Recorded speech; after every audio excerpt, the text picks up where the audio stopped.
말도 안 되는 일이 벌어지고 있습니다.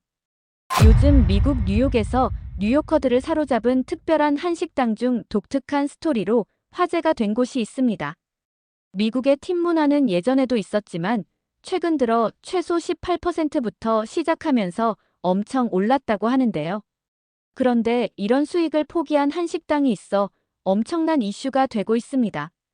과연 어떤 이야기인지 오늘의 사연 시작하겠습니다. 사연 시작 전 구독과 좋아요는 영상 제작에 큰 힘이 됩니다. 안녕하세요. 저는 미국 LA의 글로벌 마케팅 회사에서 디지털 마케터로 일하고 있는 애슐리입니다. 저는 평범한 미국인이었지만 지금은 한국 문화의 열렬한 지지자가 되었습니다. 매일 아침 8시, 저는 출근길에 스타벅스에 들러 카페라떼를 테이크아웃하며 하루를 시작했습니다. 제 회사는 LA 다운타운 근처의 고층 빌딩에 있었고, 점심시간이면 동료들과 함께 근처 레스토랑들을 돌아다니며 식사를 했죠. 이탈리안, 멕시칸, 그리고 회사 1층의 샐러드바가 저희의 단골 메뉴였습니다. 회사 건물에서 2블록 떨어진 곳에 코리아타운이 있었는데 처음에는 이상한 향신료 냄새가 코를 자극해서 그 길을 지나는 것조차 꺼려졌어요. 매운 음식을 잘 먹지 못하는 저로서는 한국 음식점 앞을 그저 지나치기 바빴습니다. 하지만 그날은 달랐어요. 평소와 같이 점심 메뉴를 고르지 못해 거리를 헤매다가 우연히 지나던 한 한식당 앞에 길게 늘어선 줄이 시선을 사로잡았습니다. 현지인들뿐만 아니라 다양한 인종의 사람들이 줄을 서서 기다리는 모습이 신기했죠. 호기심에 이끌려 줄을 섰고 앞사람이 주문하는 것을 보고 저도 같은 메뉴를 골랐습니다. 그게 바로 제 인생을 바꾼 첫 비빔밥이었네요. 그릇 가득 담긴 알록달록한 채소들과 반숙된 노란 달걀, 고소한 참기름 향이 식욕을 자극했습니다. 한 숟가락 떠서 입에 넣자 신선한 채소의 아삭함, 따뜻한 밥의 포근함, 매콤한 고추장의 감칠맛이 조화롭게 어우러졌죠. 네, 비빔밥을 먹고 극적으로 변화된 상황을 더 생생하게 묘사해드리겠습니다. 사실 저는 심각한 소화장애로 고생하던 사람이었습니다. 매일 아침 속쓰림에 시달렸고 점심 식사 후엔 어김없이 2시간 정도 더부룩한 속을 부여잡고 있어야 했죠. 회사에서도 늘 제 서랍장 맨 윗칸에는 각종 소화제들이 가득했습니다. 동료들은 저를 걸어다니는 약국이라고 부를 정도였어요. 그런데 그날 비빔밥을 먹고 난 후 평소처럼 속이 불편해질 시간이 되었는데도 전혀 그런 기색이 없었습니다. 오히려 몸이 가벼워진 느낌이었죠. 처음엔 단순히 그날 컨디션이 좋아서라고 생각했는데 이상하게도 소화제를 찾는 손이 없었어요. 신선한 채소들과 고슬고슬한 밥, 고추장의 발효 성분이 만들어낸 기적 같은 순간이었습니다. 그날 저녁, 평소라면 속쓰림 때문에 한참을 뒤척였을 시간에 저는 노트북으로 한국의 발효 음식과 비빔밥에 대해 찾아보고 있었어요. 10년 넘게 저를 괴롭히던 소화 문제가 한 그릇의 비빔밥으로 해결될 수 있다는 게 믿기지 않았거든요. 이 경험 이후로 저는 한국 음식에 관심을 갖게 되었죠. 며칠 뒤 다시 찾은 한식당에서 김치찌개를 주문했습니다. 붉은 국물에 처음엔 망설여졌지만 한 입 맛보자 부드러운 두부와 듬뿍 들어간 돼지고기, 신선한 김치의 조화가 환상적이었어요. 그 식당의 분위기는 미국의 어느 레스토랑과도 달랐습니다. 처음 들어섰을 때부터 어서 오세요 라는 활기찬 목소리가 저를 반겼고 주문을 하자마자 수많은 작은 반찬들이 테이블을 가득 채웠죠. 하지만 저는 당황스러웠습니다. 평생 포크와 나이프만 써왔던 제게 젓가락은 너무나 낯선 도구였거든요. 어설프게 젓가락을 쥐고 있는 저를 본 주인 아주머니는 따뜻한 미소와 함께 숟가락을 건네주셨습니다. 천천히 드세요. 처음에는 다들 그래요라며 다독여주시는 그 목소리에서 마치 어머니의 따뜻함이 느껴졌습니다. 그 후로 저는 주말이면 을의 코리아타운을 찾았습니다. 마치 보물찾기를 하듯 골목골목을 누비며 새로운 맛집을 발견하는 재미에 푹 빠졌죠. 한국 음식을 알아가는 여정은 제 일상에 새로운 활력을 불어넣었습니다. 처음엔 혼자 가던 코리아타운 식당이었지만 점차 동료들의 관심을 끌기 시작했죠. 특히 평소 저처럼 소화불량에 시달리던 마케팅팀의 제시카가 먼저 관심을 보였습니다. 애슐리, 요즘 소화제 안 먹는 것 같은데 비결이 뭐야? 제가 한식 덕분이라고 하자 믿기지 않는다는 듯 고개를 갸우뚱거리던 제시카는 결국 어느 날 점심시간에 저를 따라 나섰죠. 그리고 그날 이후 제시카는 저의 든든한 한식 동료가 되었습니다.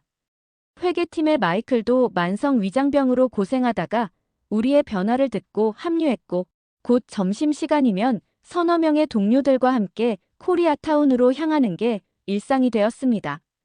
그러던 어느 날 중국인 동료 리웨이가 갑자기 관심을 보였습니다. 나도 한번 가보고 싶은데 같이 가도 될까?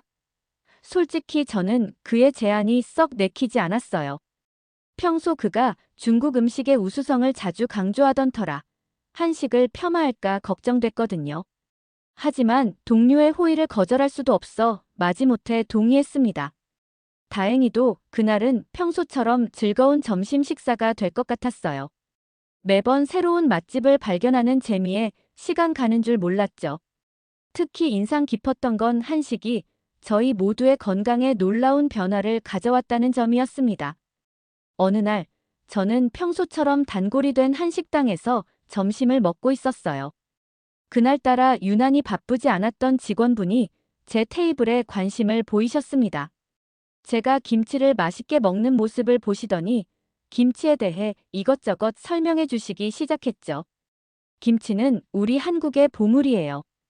계절마다 다른 재료로 담그고 집집마다 비법도 달라요. 그분의 설명을 들으며 저는 깊은 감동을 받았습니다. 단순히 배추를 절이고 양념하는 게 아니라 그 안에 한국인의 지혜와 과학이 담겨 있다는 사실이 놀라웠어요. 특히 발효 과정에서 생기는 유산균이장, 건강에 도움이 된다는 이야기는 제 소화 불량이 해결된 이유를 설명해 주는 것 같았습니다. 이런 경험 덕분에 저는 회사에서도 자연스럽게 한식 전도사가 되었어요. 동료들이 점심 메뉴를 고민할 때면 늘 한식을 추천했고 제가 경험한 건강상의 변화도 열심히 이야기했습니다. 대부분의 동료들은 흥미롭게 들었고 실제로 한식을 좋아하게 된 사람들도 많았죠. 하지만 모든 사람이 긍정적인 반응을 보인 건 아니었습니다. 중국인 동료 리웨이는 제가 한식을 언급할 때마다 불편한 기색을 드러냈어요. 처음에는 그저 무표정하게 자리를 피하는 정도였지만 점차 그의 눈빛에서 날이 서기 시작했습니다. 동료들과 한식에 대해 이야기할 때면 멀리서 비웃듯 쳐다보다가 자리를 박차고 일어나곤 했죠. 어느 날 점심시간, 저희가 평소처럼 한식당에서의 경험을 공유하고 있을 때였습니다. 리웨이가 커피를 마시며 지나가다가 갑자기 발걸음을 멈추더니 콧방귀를 뀌듯 비웃었어요. 한국 음식이라고. 다 중국에서 시작된 거야. 김치도 우리 파오차이에서 배운 거고 비빔밥도 중국식 덮밥을 따라한 거지. 그의 목소리에는 분노와 경멸이 섞여 있었습니다. 마치 오래전부터 참아왔던 감정이 폭발하듯 터져 나온 것 같았어요. 회사 라운지는 순식간에 얼어붙었고 지나가던 동료들의 발걸음도 멈췄습니다. 커피잔을 들고 있던 제시카의 손이 살짝 떨렸고 마이클은 어색한 듯 시선을 바닥으로 떨구었습니다. 저는 순간 당황스러웠지만 최대한 차분하게 대응하려 노력했어요. 심장이 빠르게 뛰는 것을 느끼면서도 떨리는 목소리를 가다듬었습니다. 음식의 기원이 어디든 각 나라마다 고유한 맛과 특징이 있다고 생각해요. 한국 음식만의 독특한 매력이 분명히 있죠. 하지만 리웨이의 눈빛은 점점 더 날카로워졌습니다. 그의 손에 쥔 종이컵이 살짝 구겨졌고 이마에는 힘줄이 돋아났어요. 단순한 음식 문화의 차이를 넘어선 깊은 적대감이 느껴졌습니다. 마치 오랫동안 쌓아온 무언가가 폭발하기 직전 같았죠.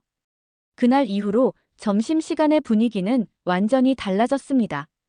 한식에 대한 이야기만 나와도 모두가 리웨이의 눈치를 살폈고 즐겁던 대화는 조심스러운 속삭임으로 바뀌었어요. 때로는 리웨이가 멀리서 저희를 지켜보는 것이 느껴졌고, 그럴 때마다 등줄기가 서늘해졌습니다.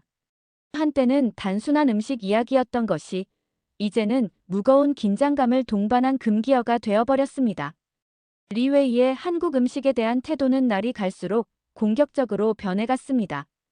처음엔 그저 중국의 영향을 강조하는 정도였지만 이제는 아예 한국 음식의 정체성 자체를 부정하기 시작했어요. 김치? 그건 우리 파오차이에서 나온 거야.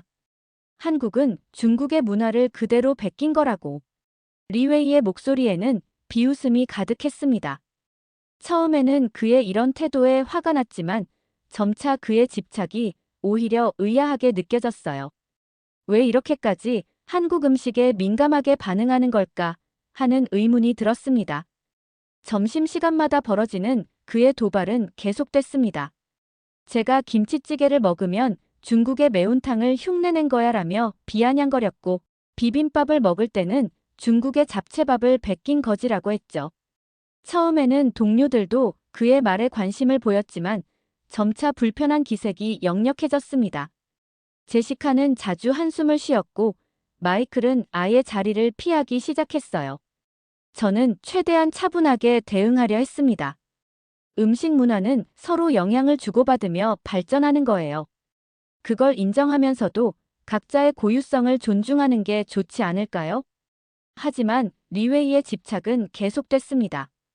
회사 회식 자리에서도 그는 쉴 새 없이 한국 음식의 중국 기원서를 주장했어요. 삼계탕이 나오자 이건 우리 약선탕을 따라한 거야라며 비웃었고 잡채가 나오자 중국 춘절 요리를 베낀 거지라고 했습니다.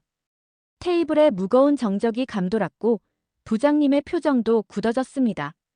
동료들은 어색한 듯 음식만 먹었고 평소 활기찼던 회식 자리는 차가운 긴장감으로 가득 찼죠. 이상했습니다.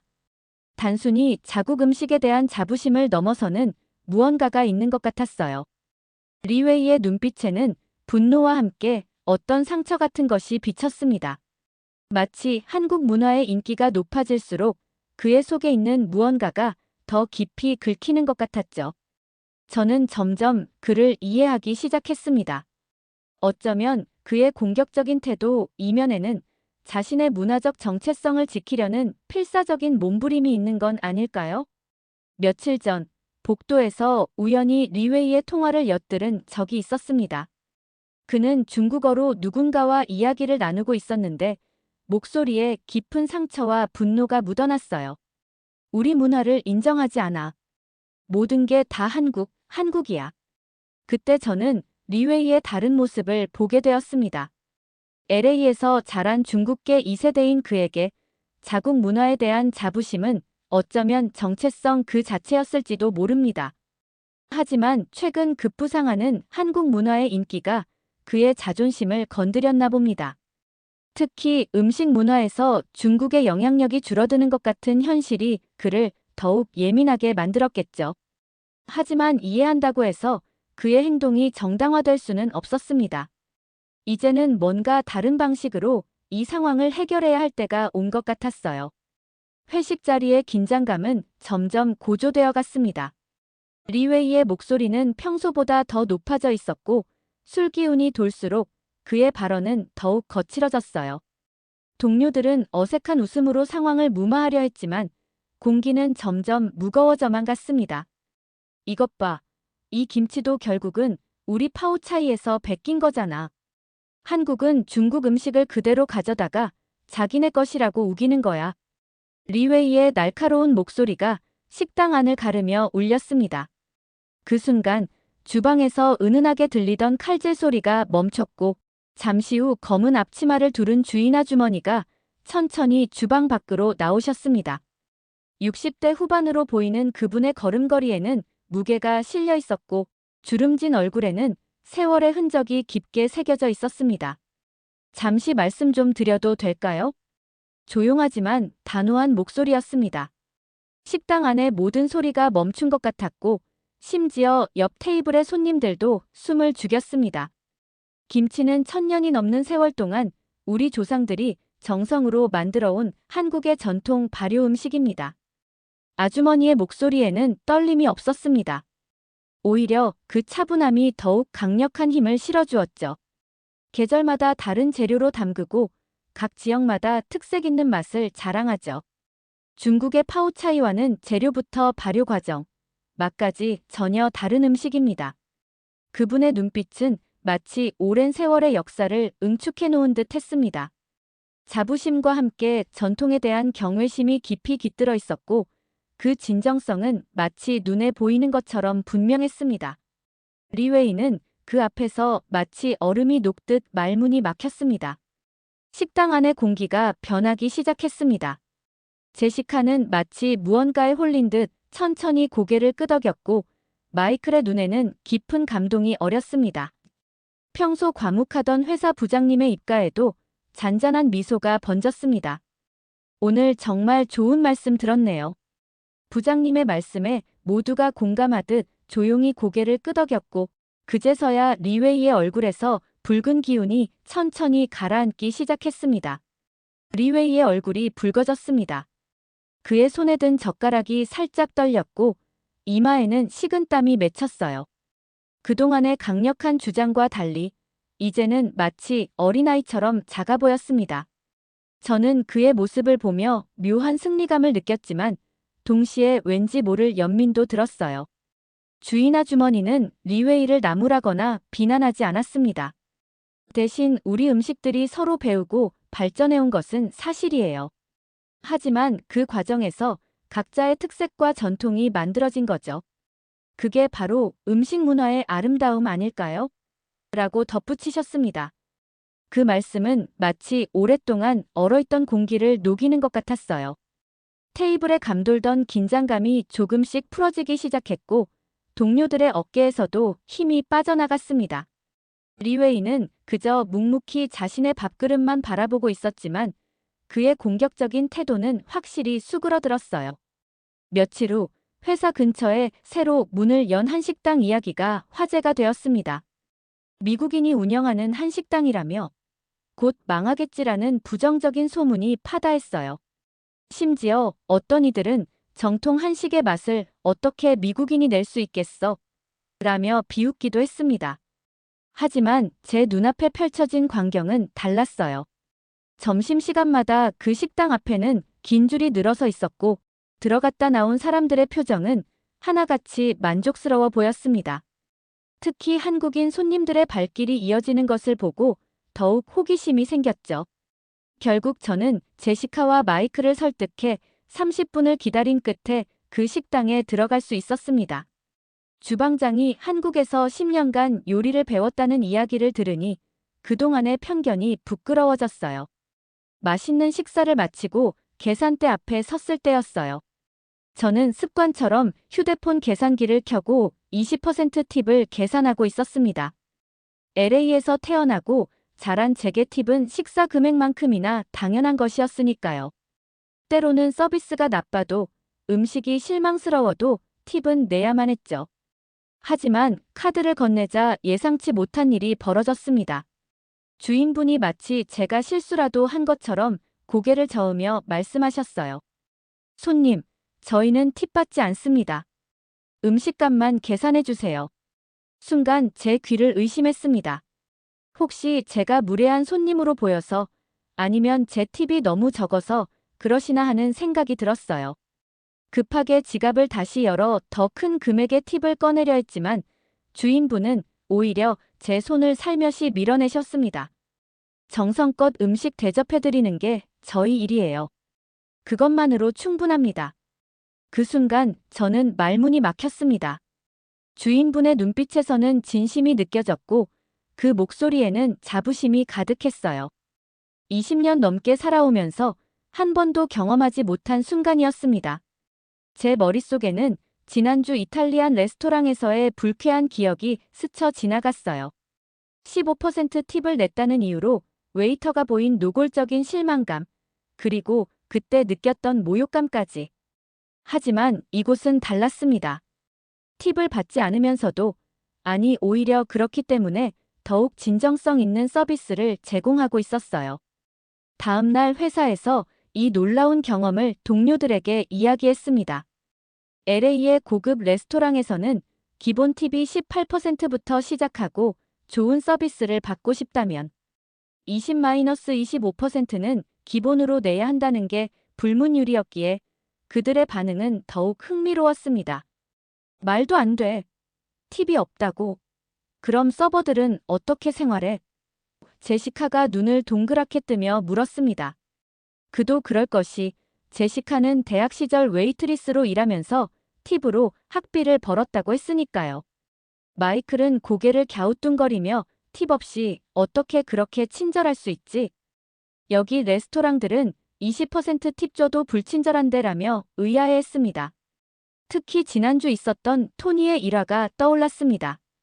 그는 새로 오픈한 이탈리안 레스토랑에서 서비스가 마음에 들지 않아 15% 팁을 냈다가 웨이터에게 팁이 적은 손님은 다시 오지 마세요라는 모욕적인 말을 들었다고 했죠. 팁을 안 받는데도 그렇게 친절하다고? 정말 그런 곳이 있다고? 토니는 여전히 믿기지 않는다는 듯 고개를 절레절레 흔들었습니다. 미국에서는 18% 미만의 팁을 내면 인색한 손님이라는 낙인이 찍힙니다. 좋은 서비스를 받고 싶다면 20%는 기본이고 고급 레스토랑에서는 25%까지 내는 게 관례죠. 심지어 서비스가 형편없어도 최소 15%는 내야 하는 게 불문율이에요. 하지만 한국 식당에서는 그런 부담 없이 순수하게 음식과 서비스를 즐길 수 있었습니다. 더 놀라운 건 팁 없이도 서비스의 질이 미국의 25% 팁을 내는 레스토랑보다 훨씬 좋다는 점이었어요. 물 한 잔이 떨어질 때마다 바로 채워주시고 수시로 불편한 게 없는지 살펴주셨죠. 미국에서는 팁을 넉넉히 주겠다고 암시해야만 받을 수 있는 서비스를 여기서는 그저 당연한 듯 제공해 주셨습니다. 그것도 팁을 바라는 억지스러운 친절이 아닌 진심 어린 배려였어요. 이런 문화적 차이는 제게 깊은 인상을 남겼습니다. 어쩌면 이것이야말로 진정한 서비스의 의미가 아닐까 하는 생각이 들었어요. 돈이 아닌 진심으로 손님을 대접하는 문화, 그것이 바로 한국 식당만의 특별한 매력이었습니다. 이런 특별한 서비스 문화에 매료되어 있을 때 회사에서 흥미로운 행사가 열렸습니다. 글로벌 기업답게 다양한 문화를 이해하자는 취지로 컬처럴 푸드 페스터벌이 개최된 거죠. 각 나라의 대표 음식을 가져와 서로의 문화를 나누는 자리였습니다. 저는 고민 끝에 김밥과 잡채를 준비했어요. 전날 밤늦게까지 한 식당 주인 아주머니께 조리법을 배우며 정성을 들였죠. 특히 김밥을 만들면서 각각의 재료가 조화롭게 어우러지도록 신경 썼고 잡채는 당면의 쫄깃함을 살리는데 집중했습니다. 행사장에 도착하자 각국의 향긋한 음식 냄새가 코를 자극했어요. 이탈리아의 라자냐, 멕시코의 타코, 그리고 리웨이가 준비한 중국의 딤섬까지 다양한 음식들이 테이블을 가득 채웠습니다. 제가 준비한 음식을 맛본 동료들의 반응은 놀라웠어요. 우와, 이게 김밥이야? 이렇게 신선하고 담백한 맛일 줄 몰랐어. 제시카가 감탄했고 마이클은 잡채의 쫄깃한 식감에 반해 3번이나 리필을 했습니다. 하지만 리웨이의 태도는 여전했습니다. 중국 음식이 더 낫지. 이건 그저 그러나 그의 목소리에는 예전의 확신이 보이지 않았어요. 오히려 자신의 주장이 흔들리는 것을 막으려는 듯한 안간힘이 느껴졌습니다. 행사의 하이라이트는 각국 음식 문화를 소개하는 영상 상영이었습니다. 한국 음식의 역사와 전통을 다룬 영상이 나올 때 저는 무심코 리웨이를 바라보았어요. 김치의 발효과학, 장류 문화의 우수성, 그리고 한식의 영양학적 가치가 전문가들의 설명과 함께 소개되었습니다. 리웨이의 표정이 조금씩 변하기 시작했어요. 굳어있던 인매가 살짝 풀어지고 눈빛에는 새로운 깨달음이 어렸습니다. 영상이 끝나고 불이 켜졌을 때 그는 처음으로 제 음식 앞에 멈춰 섰습니다. 망설이는 듯 하다가 조용히 김밥 한 조각을 집어들었죠. 그의 눈빛에서 이전의 적대감은 찾아볼 수 없었습니다. 대신 그곳에는 새로운 이해와 존중의 빛이 깃들어 있었어요. 어쩌면 이것이야말로 진정한 문화 교류의 시작이 아니었을까요? 문화 교류 행사 이후 회사의 분위기는 미묘하게 달라지기 시작했습니다. 특히 리웨이의 변화가 눈에 띄었어요.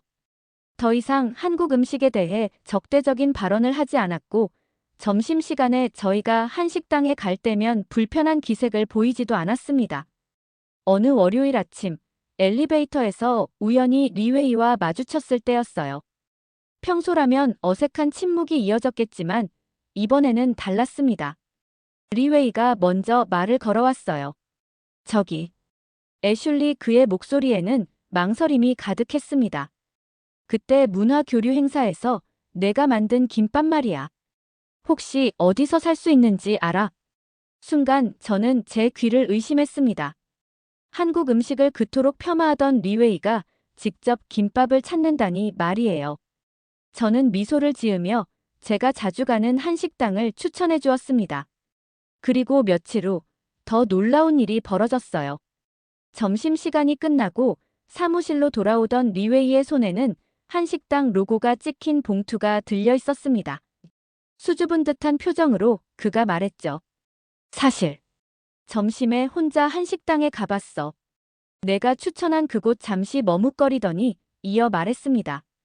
잡채가 정말 맛있더라. 면발이 쫄깃하고. 채소랑 잘 어울려. 전문가처럼 음식을 평가하는 리웨이의 모습이 신선했습니다. 그의 눈빛에서는 이전의 편견이나 적대감 대신 순수한 호기심과 인정이 느껴졌어요. 특히 쫄깃하다라는 한국어를 써가며 설명하는 모습이 무척 인상적이었습니다. 점심시간이면 이제 리웨이도 종종 저희와 함께 한식당을 찾았습니다. 더 이상 음식의 기원을 따지지 않았고 대신 각 음식의 맛과 특징을 진지하게 탐구하기 시작했죠. 김치의 발효향에 대해 질문하기도 하고 된장찌개의 구수한 맛을 음미하며 감탄하기도 했습니다. 이런 리웨이의 변화는 회사 전체에 긍정적인 영향을 미쳤어요. 음식을 통해 서로의 문화를 이해하고 존중하는 분위기가 자연스럽게 형성된 것이죠.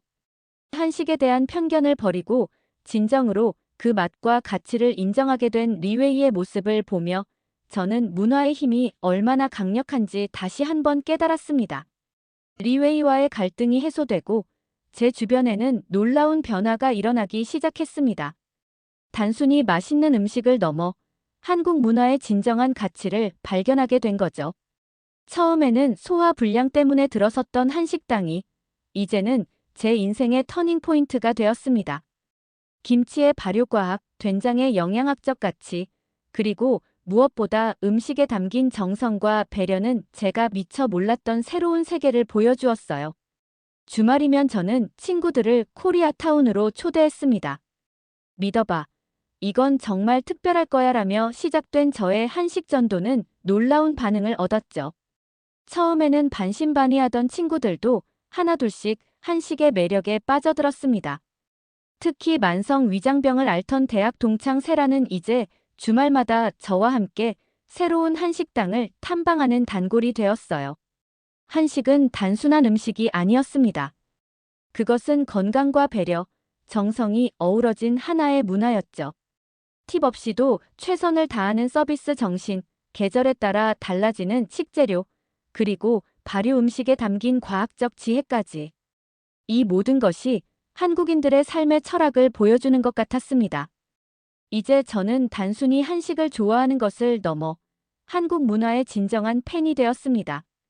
회사에서는 점심 메뉴를 고르지 못하는 동료들에게 한식을 추천하는 것이 일상이 되었고, SNS에는 제가 발견한 맛집들을 꾸준히 소개하고 있죠. 특히 기쁜 건 제 주변의 편견들이 하나둘 깨져나가는 걸 보는 겁니다. 리웨이처럼 처음에는 부정적이었던 사람들이 이제는 한식의 진정한 가치를 이해하고 즐기게 된 거죠. 문화의 차이를 넘어 서로를 이해하고 존중하게 된 이 변화야말로 제가 얻은 가장 큰 선물이 아닐까요? 앞으로도 저는 더 많은 사람들에게 이 특별한 경험을 나누고 싶습니다. 단순한 음식이 아닌 하나의 문화로서 한식이 가진 매력을 그리고 그 안에 담긴 정성과 배려, 지혜를 전하고 싶어요. 이제 저에게 한식은 단순한 식사가 아닌 새로운 세계를 열어준 소중한 열쇠가 되었으니까요. 오늘의 사연 어떻게 들으셨나요? 사연이 여러분의 마음을 울렸다면 구독과 좋아요, 댓글 많이 남겨주세요. 다음 사연 시작하겠습니다. 영상 시청하면서 눈이 많이 피로하셨죠? 편안히 눈을 감고 영상을 들어보시기 바랍니다. 서울의 어느 버스 정류장. 폭설이 내리는 추운 겨울날이었습니다. 노르웨이에서 온 관광객으로 보이는 여성이 날씨에 대한 불편함을 연신 표현하고 있었습니다. 그런데 갑자기 그녀의 표정이 놀라움으로 바뀌더니 양손으로 얼굴을 감싸며 믿기지 않는다는 듯 고개를 절레절레 흔들었습니다. 도대체 그 순간 그녀의 눈앞에서 어떤 일이 벌어진 것일까요? 안녕하세요. 저는 노르웨이 오슬로 대학교에서 도시 교통 시스템을 연구하는 에밀 토르센입니다. 제가 한국과 처음 인연을 맺게 된 것은 지난해 겨울 오슬로에 기록적인 폭설이 내렸을 때부터였습니다. 창밖으로 보이는 하얀 눈은 마치 도시를 집어삼킬 듯 했습니다. 30cm가 넘는 폭설이 내린 그날, 저는 연구실 창가에 서서 도시가 서서히 마비되어 가는 모습을 지켜보았죠. 거리는 온통 하얀 눈으로 뒤덮여 있었고 도로 위의 차들은 거북이처럼 느리게 움직이다 결국 멈춰 섰습니다. 버스 정류장에는 발이 묶인 시민들이 추위에 떨며 서 있었고 전차는 선로에 눈을 치우느라 1시간이 넘도록 한 자리에 멈춰 있었습니다. 결국 그날 오후 도시의 모든 버스 운행이 중단되었다는 안내방송이 울렸죠. 이런 상황은 유럽의 다른 도시들도 마찬가지였습니다.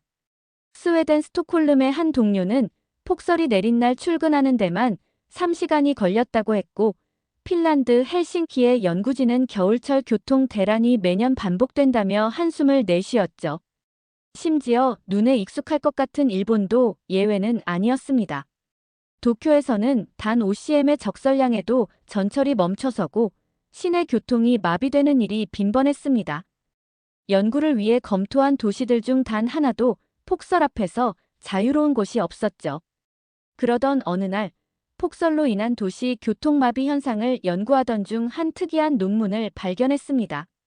세계 주요 도시의 겨울철 교통 시스템 비교 연구였는데 그중 서울의 데이터가 제 시선을 사로잡았죠.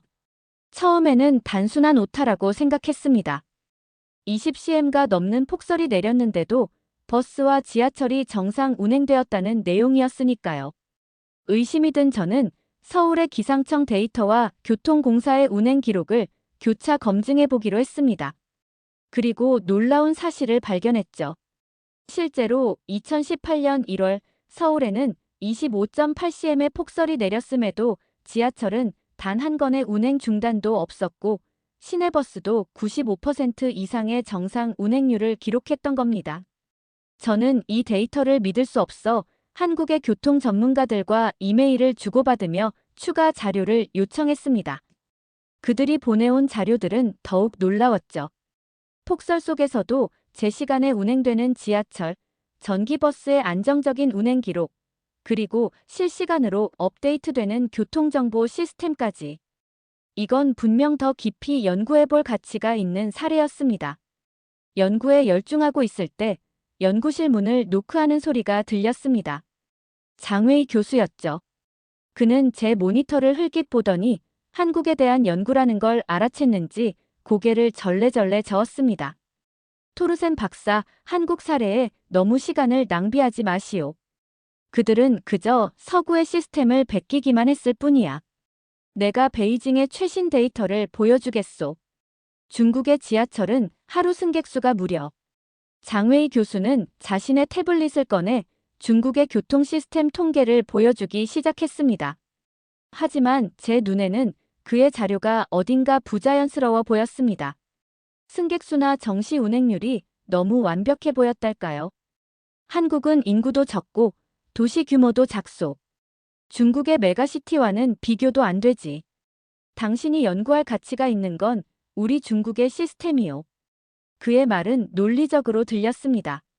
하지만 제가 발견한 서울의 데이터는 단순한 숫자 이상의 무언가를 말해주고 있었죠. 폭설 속에서도 멈추지 않는 교통체계, 그리고 그것을 가능케 하는 시스템.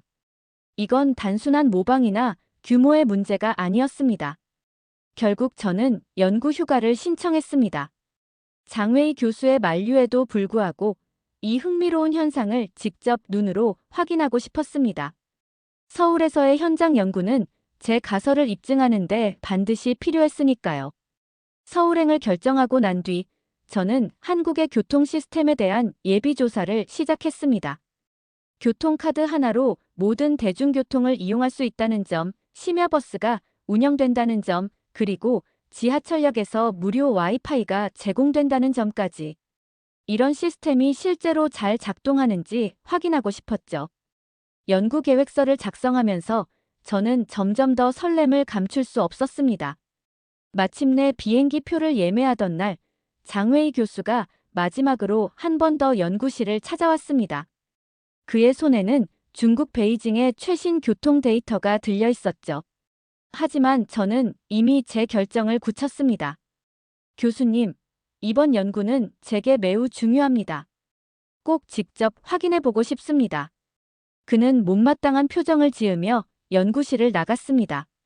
12시간의 긴 비행 끝에 인천국제공항에 도착했을 때 저는 이미 제 연구의 첫 관찰을 시작하고 있었습니다. 공항에서 시내까지 가는 공항철도는 정확한 시간에 맞춰 운행되었고 외국인인 제가 이용하기에도 너무나 편리했습니다. 역사마다 설치된 엘리베이터와 에스컬레이터, 그리고 무엇보다 친절한 안내 시스템이 인상적이었죠. 공항철도를 타고 서울로 향하면서 저는 끊임없이 메모를 작성했습니다. 열차 내부의 실시간 도착 정보 디스플레이, 다국어 안내 방송, 그리고 한국의 관광지와 문화를 소개하는 영상까지. 이건 단순한 교통수단이 아닌 도시의 첫인상을 결정짓는 중요한 요소였습니다. 특히 인상 깊었던 것은 공항에서 만난 한 직원의 친절이었습니다. 교통카드를 구매하려는데 영어가 서툰 제게 그는 천천히 그리고 정중하게 설명해 주었죠. 심지어 카드 구매 후에는 역사 내 주요 시설을 직접 안내해 주겠다고 했습니다. 이런 서비스가 무료라는 게 믿기지 않았죠. 서울역에 도착했을 때는 이미 저녁이었습니다.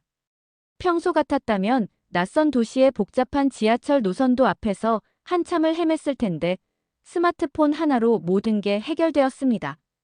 무료 와이파이로 길찾기 앱을 다운받고 목적지까지 가는 최적의 경로를 찾는 데는 채 5분도 걸리지 않았습니다. 지하철을 갈아타는 과정도 놀라웠습니다. 노선이 바뀔 때마다 에스컬레이터나 엘리베이터가 설치되어 있어 무거운 캐리어를 끌고도 전혀 힘들지 않았죠. 이동 중에 화장실이 필요했는데 역사 내 화장실은 제가 본 어떤 공공시설보다도 깨끗했습니다. 숙소로 가는 길, 저는 문득 장웨이 교수의 말을 떠올렸습니다. 정말 이게 단순한 모방일까요? 아니면 한국만의 무언가가 있는 걸까요? 이런 생각을 하며 도착한 숙소에서 저는 다음 날부터 시작될 본격적인 연구를 위한 계획을 세웠습니다. 이미 첫날부터 예상보다 훨씬 더 많은 흥미로운 발견이 있었으니까요. 기상예보를 확인하니 다음 주에 큰 눈이 온다고 했습니다. 제 연구의 핵심인 폭설 시의 교통 시스템을 직접 경험할 수 있다는 생각에 설렘을 감출 수 없었습니다. 그때까지 서울의 평상시 교통 시스템을 꼼꼼히 관찰하기로 했죠. 다음 날 아침, 기상청의 예보대로 서울은 폭설에 휩싸였습니다. 창밖으로 보이는 풍경은 마치 동화 속 한 장면 같았죠. 하지만 저는 이 낭만적인 광경보다 서울의 교통 시스템이 어떻게 대처하는지가 더 궁금했습니다. 창밖을 내다보니 이미 새벽부터 제설 작업이 시작된 듯 했습니다. 도로 곳곳에서 제설차들이 체계적으로 움직이고 있었고 인도에는 수많은 시민들이 자발적으로 나와 눈을 치우고 있었죠. 특히 버스 정류장 주변은 누군가 이미 깨끗이 치워놓은 상태였습니다. 저는 일부러 버스를 타보기로 했습니다. 폭설에 버스가 제대로 운행될 리 없다고 생각했거든요. 하지만 버스 정류장의 전광판은 정상적으로 작동하고 있었고 실시간으로 버스의 위치를 알려주고 있었습니다. 놀랍게도 예정된 시간보다 단 2분 늦게 버스가 도착했죠. 버스에 올라타자마자 또 한 번 놀랐습니다. 바닥이 전혀 젖어 있지 않았거든요. 나중에 알게 된 사실이지만 서울의 버스들은 출발 전 눈을 깨끗이 털어내고 승객들의 안전을 위해 계단과 통로의 물기를 수시로 닦아낸다고 합니다. 도심으로 향하는 동안 차창 밖 풍경이 계속 바뀌었습니다. 주요 도로는 이미 대부분 제설이 끝난 상태였고 건물 앞과 골목길에서는 상점 주인들과 주민들이 함께 나와 눈을 치우고 있었죠. 오슬로에서는 상상도 할 수 없는 광경이었습니다. 특히 인상적이었던 것은 버스 기사님의 대처였습니다. 미끄러운 도로를 매우 조심스럽게 운전하면서도 정류장에 정확히 붙여 정차하는 모습이 인상적이었죠. 한 정류장에서는 휠체어를 탄 승객이 탑승했는데 기사님은 신속하게 경사로를 내리고 승객이 안전하게 자리를 잡을 때까지 기다렸습니다. 지하철로 갈아타기 위해 환승센터에 도착했을 때 저는 또 다른 놀라운 광경을 목격했습니다. 지하철역으로 이어지는 길은 완벽하게 제설되어 있었고 미끄럼 방지를 위한 모래까지 뿌려져 있었죠. 지하철 계단과 에스컬레이터에는 눈 한 점 없었고 바닥은 물기 없이 깨끗했습니다. 지하철 내부는 마치 폭설이 내리지 않는 평소와 다름없었습니다. 정시에 맞춰 도착하고 출발하는 열차들, 혼란 없이 질서정연하게 이동하는 승객들. 전광판에는 실시간으로 열차 운행 정보가 업데이트되고 있었고 역무원들은 승객들의 안전한 승하차를 돕고 있었죠. 연구 노트에 기록을 하면서 저는 이 모든 게 단순한 우연이 아니라는 걸 깨달았습니다. 완벽한 제설 시스템, 시민들의 자발적인 참여, 그리고 대중교통 종사자들의 전문성이 삼위일체를 이루어 만들어낸 결과였죠. 이건 분명 장웨이 교수가 말한 단순한 모방과는 거리가 먼 한국만의 독특한 시스템이었습니다. 하지만 이날의 가장 큰 충격은 아직 남아 있었습니다. 제가 탄 지하철이 한 역에 정차했을 때의 일입니다. 출근 시간이 막 지난 오전 10시경, 제 연구 노트에는 이미 서울 교통 시스템의 다양한 특징들이 빼곡히 적혀 있었습니다. 지하철 창밖으로 쏟아지는 눈을 보며 메모를 하고 있을 때였죠. 한 임산부가 제가 탄 칸으로 들어왔습니다. 그 순간 일어난 일은 마치 미리 약속이라도 한 것처럼 보였습니다. 임산부가 발을 내딛는 순간 마치 도미노처럼 앉아있던 승객들이 일제히 자리에서 일어났습니다. 누구 하나 망설이거나 머뭇거리는 사람이 없었죠. 심지어 스마트폰을 보고 있던 사람들도 반사적으로 일어났습니다. 더 놀라운 것은 그 뒤였습니다. 임산부는 마치 일상적인 일인 듯 자연스럽게 자리에 앉았고 자리에서 일어난 사람들은 아무 말 없이 다른 곳으로 이동했습니다. 과시도 불편한 기색도 없었죠. 마치 오랜 시간 동안 몸에 밴 습관처럼 자연스러웠습니다. 저는 이 광경을 놓치지 않으려 재빨리 연구 노트에 기록했습니다. 그리고 몇 정거장 뒤 또다시 비슷한 상황이 펼쳐졌죠. 이번에는 지팡이를 짚은 노인이었습니다. 역시나 똑같은 일이 일어났습니다. 마치 무언의 신호라도 받은 듯 여러 명의 승객이 동시에 자리에서 일어났고 노인은 아무런 어색함 없이 자리에 앉았습니다. 이런 광경은 그날 하루 종일 계속되었습니다. 제가 본 것은 단순한 친절이나 예의가 아닌 하나의 문화였습니다. 더구나 눈이 많이 오는 날이었음에도 오히려 더 배려하는 모습이 인상적이었죠. 저는 이 현상이 너무 궁금해져 주변 승객들에게 물어보기 시작했습니다. 한 대학생은 그냥 당연한 거 아닌가요? 라고 되물었고 회사원으로 보이는 한 남성은 우리도 언젠가는 노인이 되고 누군가는 임신을 하게 되니까요 라고 답했습니다. 그날 저녁 숙소로 돌아와 연구 노트를 정리하면서 저는 깊은 생각에 잠겼습니다. 제가 본 것은 단순한 교통 시스템의 효율성을 넘어선 무언가였습니다. 이건 기술이나 시스템으로는 설명할 수 없는 사회 전체가 공유하는 가치관이었죠. 다음 날 아침, 저는 일찍부터 다시 지하철을 탔습니다. 이번에는 관찰자가 아닌 참여자로서 한국의 교통 문화를 경험해보고 싶었죠. 지하철은 여전히 눈이 내리는 중에도 정확한 시간에 도착했습니다. 플랫폼에서 기다리는 동안 한 장면이 제 시선을 사로잡았습니다. 시각장애인 한 분이 흰 지팡이를 든 채 플랫폼에 들어섰는데 곧바로 영무원이 다가가 안내를 시작했죠. 놀라운 것은 그 뒤였습니다. 영무원뿐만 아니라 주변의 시민들도 자연스럽게 길을 터주고 한 학생은 자발적으로 다가가 도움을 건넸습니다. 열차에 올라타자마자 또 다른 특이점을 발견했습니다. 좌석에 손을 대보니 따뜻했죠. 알고 보니 열선이 설치된 좌석이었습니다. 한겨울에 차가운 좌석에 앉아본 경험이 많은 저로서는 정말 감탄스러웠습니다. 한 정거장을 지날 때마다 새로운 발견이 이어졌습니다.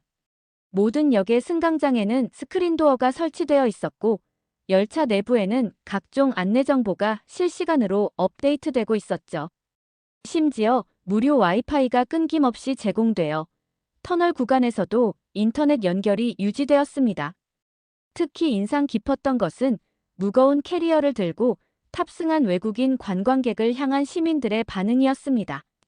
좁은 열차 안에서 짐을 옮기는 것을 보자 주변 승객들이 자연스럽게 공간을 만들어주었고 한 회사원은 자신의 자리까지 양보하며 도와주었죠. 점심시간이 되자 또 다른 놀라운 광경이 펼쳐졌습니다. 수많은 직장인들이 이동하는 와중에도 질서정연한 승하차 문화가 유지되었죠. 서두르는 와중에도 서로를 배려하는 모습이 인상적이었습니다. 하지만 가장 놀라웠던 것은 제가 목격한 작은 해프닝이었습니다. 한 승객이 실수로 음료를 쏟았는데 주변 승객들이 재빨리 휴지를 꺼내 함께 닦아주었죠.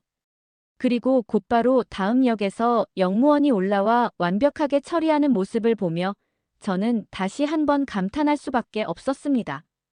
연구 노트는 빠르게 채워져 갔습니다. 이건 단순한 교통수단이 아닌 하나의 작은 사회였습니다. 기술적 편의성과 인간적 배려가 완벽한 조화를 이루고 있었죠. 장웨이 교수가 말한 단순한 모방이라기에는 너무나도 독특하고 발전된 시스템이었습니다. 저는 이제 이 이야기를 세계에 알려야겠다고 결심했습니다. 하지만 그 전에 한 가지 더 확인하고 싶은 것이 있었죠. 바로 한국의 공공장소에서 나타나는 시민의식이었습니다. 며칠간의 대중교통 연구를 마치고 저는 시민들의 일상적인 모습을 관찰하기 위해 번화가의 한 카페를 찾았습니다. 노트북을 펼쳐놓고 연구 내용을 정리하려는 찰나 예상치 못한 광경이 펼쳐졌습니다. 제 옆자리에 시끌벅적한 외국인 관광객 무리가 자리 잡았습니다. 그들은 카페의 분위기와는 어울리지 않게 큰 소리로 대화를 나누기 시작했죠. 저는 곧 다른 자리로 옮겨야 하나 고민하고 있었습니다. 그때였습니다. 한 한국인 손님이 그들에게 다가가 정중하게 말을 건넸습니다. 죄송하지만 목소리를 조금만 낮춰주시겠어요? 다른 손님들이 공부하고 일하시는 중이거든요. 놀라웠던 것은 그의 태도였습니다. 불쾌감을 표현하거나 강압적이지 않았죠. 오히려 따뜻한 미소와 함께 건넨 부드러운 요청이었습니다. 더 놀라운 것은 관광객들의 반응이었습니다. 그들은 미안하다는 말과 함께 즉시 목소리를 낮추었고 심지어 주변 손님들에게 고개를 숙여 사과까지 했습니다. 잠시 후 제가 실수로 커피를 쏟았을 때도 비슷한 일이 벌어졌습니다. 직원이 오기도 전에 주변 손님들이 먼저 휴지를 건네주었고 한 학생은 자신의 물티슈까지 꺼내주었죠. 누군가의 지시나 요청이 없었는데도 마치 약속이라도 한 듯 자연스럽게 일어난 일이었습니다. 창밖으로는 여전히 눈이 내리고 있었습니다. 한 시민이 카페 앞 보도에 눈을 치우기 시작하자 다른 가게 주인들도 하나 둘 나와 함께 눈을 치우기 시작했습니다. 서로 말 한마디 없이도 각자의 자리에서 묵묵히 자신의 역할을 해내는 모습이 인상적이었죠. 저녁 무렵 카페를 나서려는 순간 한 장면이 제 시선을 사로잡았습니다. 한 외국인이 테이블 위에 쓰레기를 그대로 둔 채 일어서려 하자 옆 테이블의 학생이 영어로 설명하기 시작했습니다. 한국에서는 보통 자리를 떠날 때 스스로 정리하고 가거든요. 쓰레기통은 저쪽에 있습니다. 위치를 알려드릴까요? 그 외국인은 잠시 놀란 표정을 지었지만 곧 고맙다는 인사와 함께 자신의 자리를 정리하기 시작했습니다. 저는 그 광경을 보며 생각했습니다. 이것이 바로 제가 찾던 한국만의 특별함이구나. 연구 노트에는 이제 교통 시스템을 넘어선 더 큰 그림이 그려지고 있었습니다. 그것은 바로 배려라는 가치를 중심으로 한 시민의식이었죠. 하지만 제 연구는 곧 예상치 못한 도전에 직면하게 됩니다. 연구가 거의 마무리 단계에 접어들 무렵, 저는 서울에서의 마지막 현장 조사를 진행하고 있었습니다. 그때 장웨이 교수로부터 한 통의 이메일이 도착했습니다.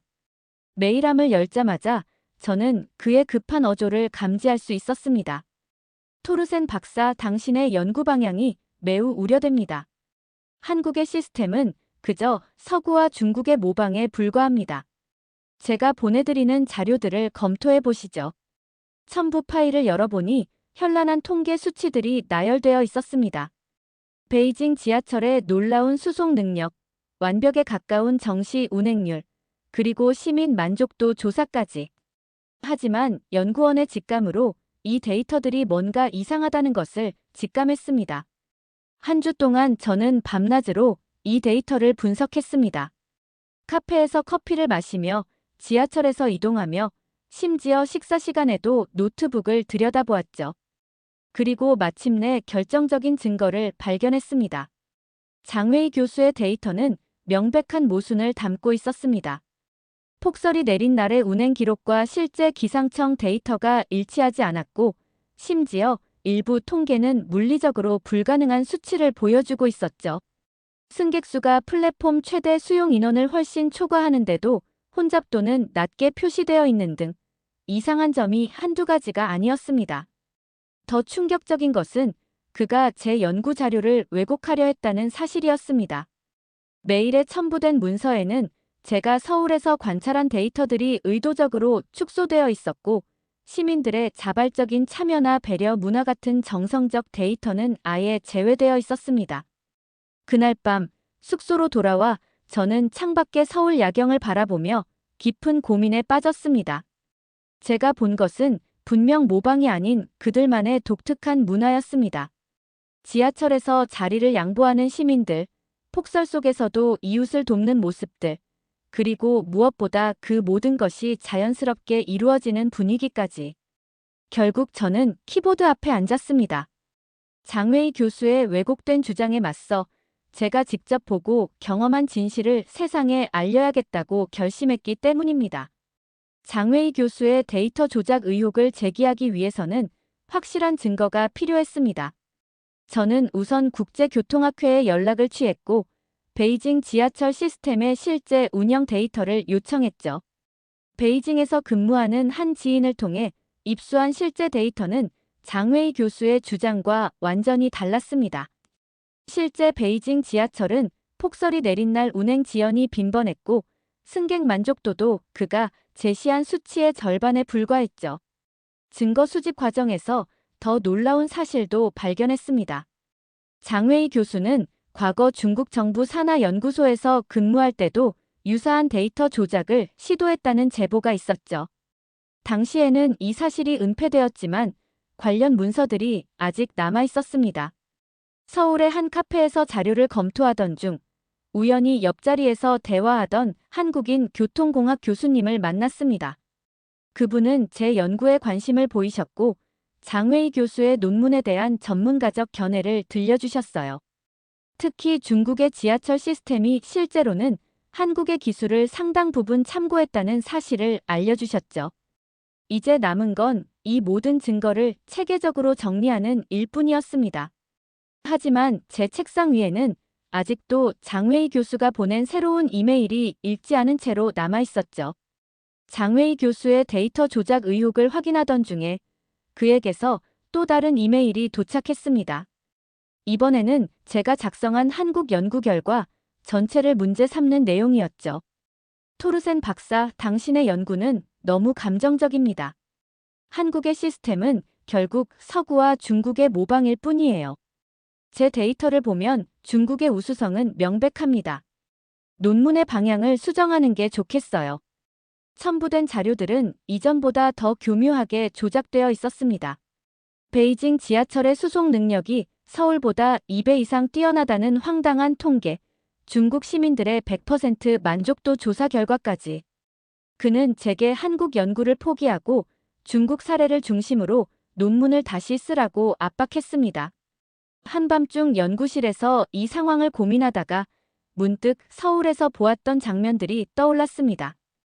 폭설 속에서도 멈추지 않던 버스들, 누가 시키지 않아도 서로를 배려하던 시민들, 그 모든 순간이 진정성 있게 다가왔죠. 이건 결코 단순한 모방이 아니었습니다. 결국 저는 장웨이 교수의 압박을 거부하기로 결심했습니다.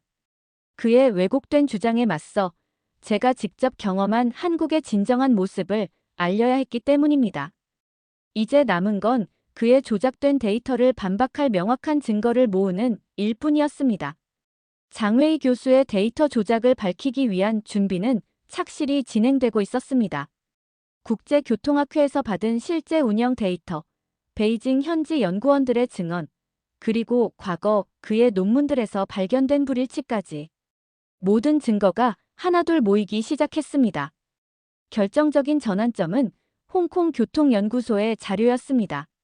그들은 중국과 한국의 대중교통 시스템을 10년간 추적 연구해왔고, 이 자료들은 장웨이 교수의 주장을 완벽하게 반박했습니다. 폭설 시 운행 정상화 시간, 시민 만족도, 비상상황 대처 능력 등 모든 지표에서 한국의 시스템이 우위를 보였죠.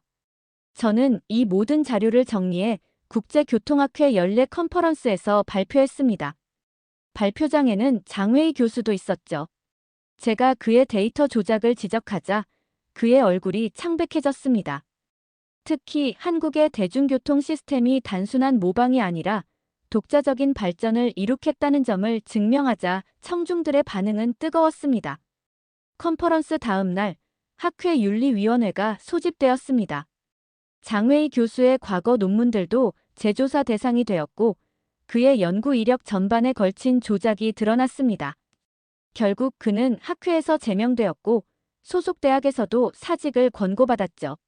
하지만 저에게 더 중요했던 것은 한국의 우수성을 입증한 것이었습니다. 발표 후 여러 나라의 연구자들이 한국의 시스템에 관심을 보였고 벤치마킹을 위한 공동 연구를 제안해왔습니다. 그러던 중 한국국토교통부로부터 흥미로운 제안이 들어왔습니다. 국토교통부의 제안은 매력적이었습니다. 서울시와 함께 겨울철 대중교통 운영 시스템을 더욱 발전시키는 연구 프로젝트를 이끌어 달라는 것이었죠. 계약 기간은 3년, 연구비도 넉넉했고 무엇보다 제가 그토록 흥미를 느꼈던 한국의 교통 문화를 더 깊이 연구할 수 있는 기회였습니다. 노르웨이 대학에 장기 휴직계를 제출하고 저는 서울 생활을 시작했습니다. 연구실은 서울대학교 공과대학 건물 안에 마련되었고 한국인 연구원들과 함께 일하게 되었습니다. 처음에는 언어 장벽이 걱정되었지만 연구원들은 영어로 능숙하게 소통했고 오히려 제게 한국어를 가르쳐주기도 했죠. 점차 한국 생활에 익숙해지면서 더 많은 것들을 발견하게 되었습니다. 배달 앱으로 식사를 주문하는 법을 배웠고 아파트 분리수거 규칙도 익혔습니다. 특히 인상 깊었던 것은 한밤중에도 안전하게 돌아다닐 수 있다는 점이었죠. 오슬로에서는 상상할 수 없는 일이었습니다. 연구도 순조롭게 진행되었습니다. 서울시의 제설 시스템, 버스 기사님들의 안전교육 과정, 지하철 비상상황 매뉴얼까지 모든 것을 꼼꼼히 분석했습니다. 그 과정에서 한국의 시스템이 얼마나 세심하게 설계되어 있는지 더욱 분명히 알 수 있었죠.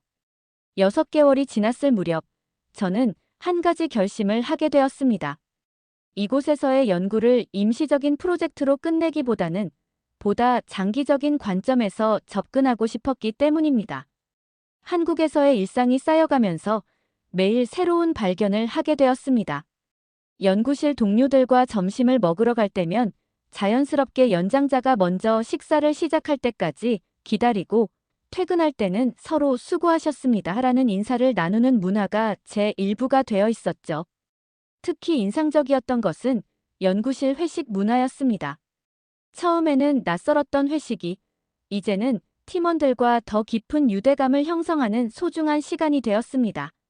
술을 강요하지 않는 배려, 늦은 시간까지 무리하지 않는 절제, 그리고 다음 날 아침 일찍 출근해도 전혀 문제없는 적절한 분위기까지.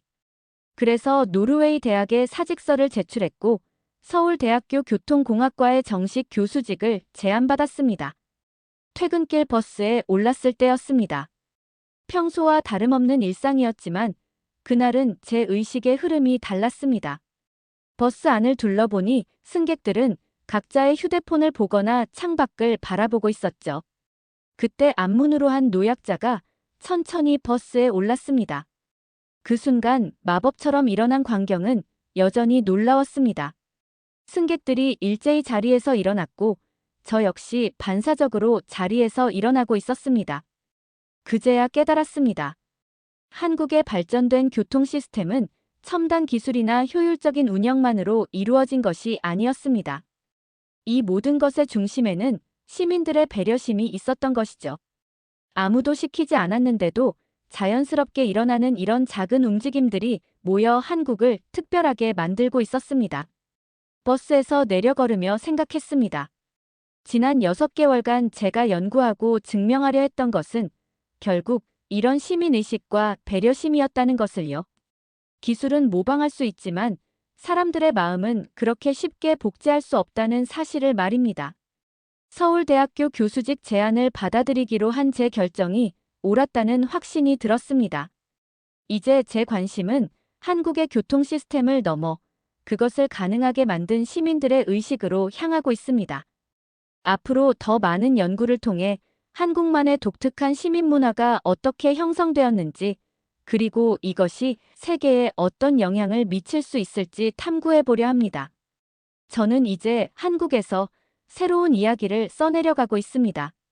장웨이 교수가 그토록 폄하하려 했던 한국의 시스템은 이제 세계가 주목하는 모범 사례가 되었고, 저는 이 놀라운 변화의 과정을 가장 가까이에서 연구하는 학자가 되었습니다.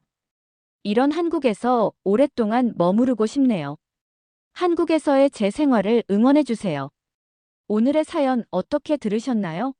사연이 여러분의 마음을 울렸다면 구독과 좋아요, 댓글 많이 남겨주세요.